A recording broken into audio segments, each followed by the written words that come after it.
Marseille qui s'est imposé 2-1 face à la Auxerre. Et évidemment, ça vaut un petit coup de jump. L'hymne un peu qui emmène les joueurs de l'Olympique de Marseille sur la pelouse avant les rencontres. Marc Libra, Marseille qui en 2 minutes a renversé ce match. Oui, il a fallu attendre le dernier quart d'heure pour voir l'Olympique de Marseille s'imposer. C'est une équipe complètement folle, beaucoup d'incertitudes, d'incohérences dans le jeu, mais à la fois tellement attachante. Ils ont su renverser le match en 5 minutes, ils ont su chavirer le stade. Alors après, il y a eu énormément d'occasions. On peut se poser la question aussi d'entrée. L'Olympique de Marseille marque rapidement. Peut-être qu'on n'a pas le même match. Mais à l'arrivée, je pense qu'encore une fois, il se passe une communion avec ce public parce que c'était encore plus de 60 000 ce soir. Et ils ont su faire la différence. Encore une fois, un grand Alexis Sanchez qui a été pour moi un des meilleurs joueurs. Under qui a apporté énormément. Et puis la course continue à la 2e place et non pas la première, parce que tout le monde rêve de la première, déjà assuré. On va en parler. Ah on va en d'accord, reparler, mais déjà assuré de mettre Lens le plus loin possible, mais déjà l'essentiel est fait. Mais vous voyez, avant la rencontre, on se dit oui, ça va être facile. En fait, ça a été très dur et jusqu'à la fin, ça sera comme ça. Vous n'allez pas nous priver, Marc Libra, de ce débat sur la course à la première place et au titre de champion de France. Mais avant, une première analyse, Javier Prieto Santos, parce que c'est vrai que l'OM était en difficulté. 26 tirs marseillais, 4 tirs cadrés, 2 buts. Donc il y a eu beaucoup de déchets, mais ils ont réussi à trouver une solution quand même sur 2 coups de génie et du bon coaching d'Igor Tudor.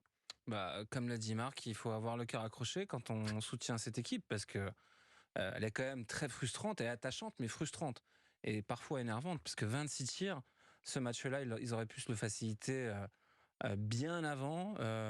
Il a fallu ce but incroyable d'Auxerre pour que le scénario change. Mais l'OM doit quand même gagner en maîtrise. Alors je lui dis ça, on joue la 32e journée. C'est pas maintenant qu'ils vont gagner en maîtrise. Mais c'est une équipe qui fonctionne avec des coups de massue, des coups de boutoir, et qui est un marteau-piqueur. Mais quelquefois, il faut savoir s'arrêter et contempler le chantier et voir si on peut piquer les défenses d'une autre façon. Là, je trouve que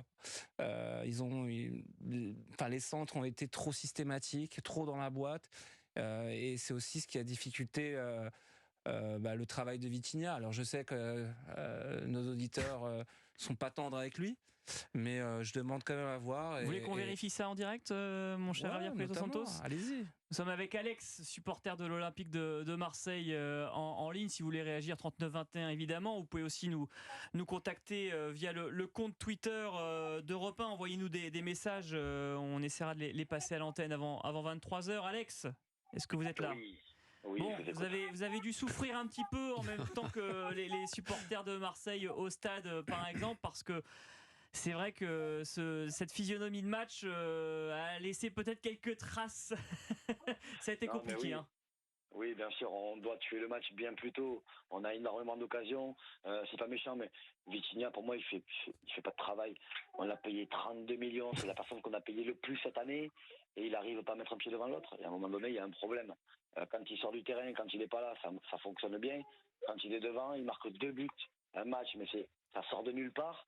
Et aujourd'hui, on se rend compte qu'en fait, on a payé 32 millions, mais ça sert à rien. On a jeté notre argent. Comme on fait toujours à Marseille. De toute manière, on a toujours fait comme ça à Marseille. On a toujours acheté des joueurs hors de prix qu'on a vendu une misère pour se racheter. La dernière personne où on a fait une plus-value, c'était qui ? Ribéry, à l'époque. Ça date, hein. En tout cas, Alex, ce qui compte ce soir, c'est que Marseille s'est imposé 2-1. Marseille prend 3 points, un petit peu d'air par rapport à la 2e place qu'évoquait Marc Libra par rapport au Racing Club de Lens qui jouera mardi à Toulouse. Match à suivre évidemment sur Europe 1 dans Europe 1 Sport. Est-ce que vous continuez de ne regarder que la 2e place avec le Racing Club de Lens, ou est-ce que vous vous autorisez à regarder un tout petit peu plus haut après surtout la défaite du Paris Saint-Germain cet après-midi ? Non, je pense sincèrement que la 2e place, ce sera la nôtre. Aujourd'hui, on a Paris qui est de classe mondiale avec un budget incroyable. Très honnêtement, on ne peut pas rivaliser, quoi. Il faudrait vraiment un coup du sort pour qu'on finisse champion cette année, quoi. Bon, Et on suivra ça. Peut-être qu'il y aura un exploit, on ne sait jamais. La saison est encore longue, il reste 5 matchs et on verra ce que le Paris Saint-Germain, Marseille et Lens feront tout au long de cette fin de saison. Il y a un palpitant Lens-Marseille qui nous attend samedi et qui va animer à ça. Ça, je pense que c'est la finale de ce championnat pour Marseille. Hein. Bien sûr, ça va être le dénouement. Hein. Ça va être le dénouement. Après, il va falloir vraiment qu'on soit beaucoup plus tranchant qu'on a été ce soir, beaucoup plus tranchant qu'on a été les matchs précédents. Et il va falloir qu'on mette une pression énorme sur Lens pour qu'on puisse s'imposer. Quoi. Merci. C'est important de prendre 3 points à Lens. Merci Alex d'avoir été avec nous, supporter de l'Olympique de Marseille, en direct ce soir dans Europe 1 Sport pour évoquer cette victoire de l'OM.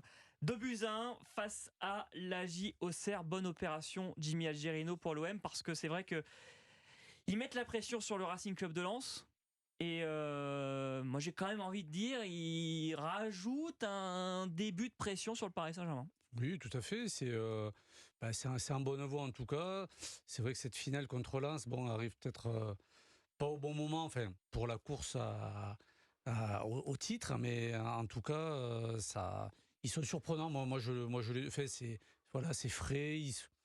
Ça joue. Bon, il y a beaucoup d'erreurs, il y a beaucoup de fautes effectivement, mais bon voilà, encore un coaching de Tudor qui en faisant rentrer ses remplaçants, Quand on utilise correctement son banc, et quand on a un banc surtout, parce que tout le monde ne peut pas dire qu'il y a un banc de qualité, mais en tout cas ce soir, ça a été fait, bien fait. Et après, le score est logique, quoi. 26 occasions, c'est la moindre des choses de terminer le match en le gagnant, parce que là, ça aurait été vraiment une contre-performance, ne serait-ce que déjà sur le match, et puis aussi au niveau des attaquants et des joueurs, parce que là, c'est pas possible d'avoir autant d'occasions dans un match, quoi. Ouais, avec les entrées très intéressantes de Guendouzi et de Payet notamment, qui ont débloqué la situation pour les buts de Cengiz Ünder et d'Alexis Sanchez. On a parlé de Marseille qui prend donc ses 3 points, revient à 5 points du Paris Saint-Germain, prendre 4 points d'avance sur le Racing Club de Lens. Du côté de la l'AJ Auxerre, on a touché du doigt l'exploit. Est-ce que Javier Prieto Santos, ils peuvent avoir des regrets ou au final c'est la logique qui a été respectée? Je pense que c'est quand même la logique qui a été respectée, parce que le fait qu'il mène au score était quand même assez heureux. C'est un exploit que ce ballon rentre, c'est une papinade. Enfin, c'est un but venu d'ailleurs. Franchement, c'est l'un des plus beaux buts de la saison pour moi. Mais après, je suis pas sûr que dans l'excel d'Auxerre, le maintien se joue au Vélodrome. Donc j'ai pas vu non plus leur visage complètement défait par cette défaite, pardon. Le maintien se jouera ailleurs pour eux, et quelque part la logique a été respectée. Et encore une fois, c'est juste l'OM qui s'est mis dans la panade tout seul, parce que en étant plus tranchant, et sans vendanger toutes ces occasions qu'ils ont eues, comme l'a dit Jimmy, pardon, le scénario aurait pu être tout autre, et on aurait pu parler d'une victoire de l'OM 3-0, 3-4-0. Donc Auxerre, à part cette frappe, à part ce but, n'a pas montré grand-chose offensivement, il faut le dire.